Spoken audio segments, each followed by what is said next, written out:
ক্ষমা করবেন মহারানী, কতবার বলেছি অনুমতি ছাড়া আমার ঘরে ঢুকবি না।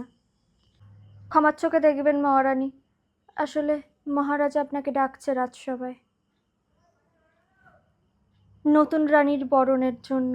তুই জানিস তোর এই মজার সাজা কি হতে পারে? এই মিথ্যের ফল কি হতে পারে তুই জানিস?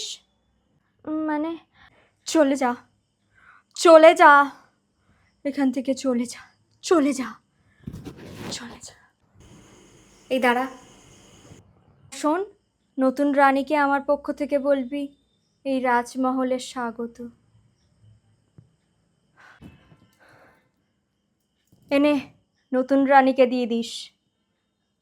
আগে কি রে, তোদের হলো? স্টেজে যেতে হবে না? চল।